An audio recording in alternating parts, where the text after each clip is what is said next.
Hey guys, this is Alex Youngblood. I wanted to make this quick video for you about setting goals because this is a huge deal because a lot of people get into this business and they don't have the right expectations. They're thinking they're going to go out their first month and make $100,000 and they're just going to they're going to speak to sellers and they're all of a sudden going to get 10 houses under contract, and you have all these kind of crazy expectations. But the truth of the matter is that's probably very unlikely that is going to happen. And when it doesn't happen, you might tend to get discouraged, or you might feel that this business doesn't work, and then you just give up overall, and that's just not good. So I wanted to make this video so you can set goals that you can control, because that is where you are really going to take control of this business and make it predictable and make it something that you can depend on. So let's take a look at this. So, like I said, a lot of investors get in a rut and they set very unrealistic goals. They get bogged down in all the different details, like what kind of CRM am I going to use, and what kind of postcard do I need, and what kind of logo, and what type of website. And I'm not going to start until I have all this stuff in place. And then all of a sudden they get overwhelmed and put too much pressure on themselves, and they end up doing nothing. And that is where you get what's called the paralysis of analysis. And it's very easy to fall into that trap. I mean, sometimes I find myself fighting it as well. I feel like I'm trying this new mailing campaign, and then I sort the list, and then I sort it a different way, and I don't feel it's right. And then I start all over again, and I just get in this one big OCD loop of craziness, and nothing gets done. And that's what you want to avoid. So, here are some ideas of some goals that you cannot control just yet. How much money you're going to make each month, how many houses you're going to flip each month, and how many houses you're going to put under contract. You cannot control these factors yet, because if you are just starting out, you are brand new in the business, these are things that you will not be able to know exactly what numbers you're going to make. You just can't. So keep that in mind as you're going through. And if you try to set goals like this, you are going to fail and you're going to get discouraged, and you are very likely to say this business doesn't work and give up. So let's not do that. So let's set some goals that you can control. These are goals like, how many marketing pieces are you going to deploy? Also, how many other wholesalers are you going to talk to? And how many other RIA members are you going to talk to? Let's look at the first one. How many marketing pieces are you going to send out there? That is a goal you can easily control. I recommend when you start out, you might want to start out with, say, 1,500 targeted pieces.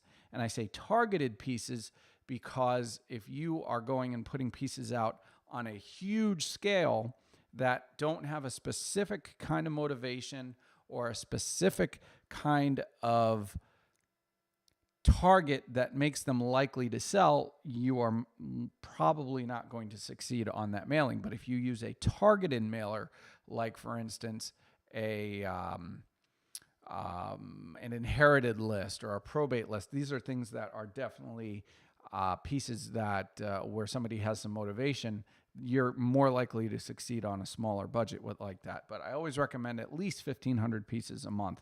And you can always control how many wholesalers you're going to talk to, especially if you're in my group wholesaling houses full time. And if you're going to RIA, you can also dictate exactly how many people you're going to talk to when you go there.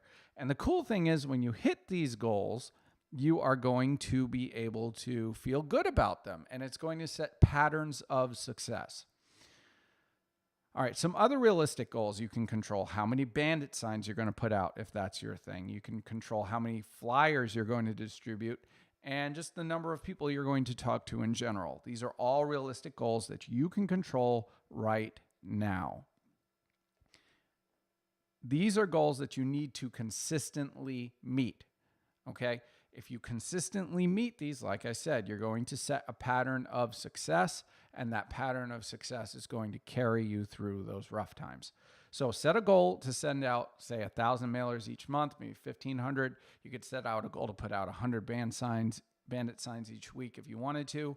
And you could set a goal to talk to at least one wholesaler each week. These are goals that you can consistently meet on a weekly or monthly basis. And when you meet these goals, it's going to be awesome. It's going to be great. And you're going to feel good that you met those goals, and it's going to spur on greater success. So when you meet your goals, this is what's going to happen. Your phone is going to start ringing. You're going to start talking to motivated sellers. And you're going to start looking at potential houses. It is inevitable. If you put out marketing, your phone will ring. And if you do it consistently, your phone will ring. You're also going to start talking to motivated sellers and start putting yourself in a position to succeed. You're going to start looking at potential houses because these people who are calling you have houses that they want to sell.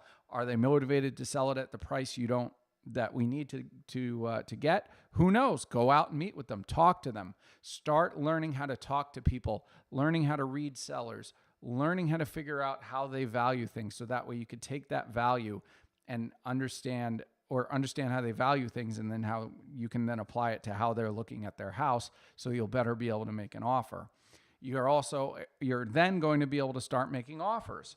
And these are things, again, that you can control. And you set these goals and meet them, you will succeed. Once you now are meeting these goals on a regular basis and making things happen, your business will expand. You'll be able to set goals on how many sellers you speak to. Then you'll be able to set goals on how many houses you're able to put under contract. And then you can set goals on how many houses you're able to flip.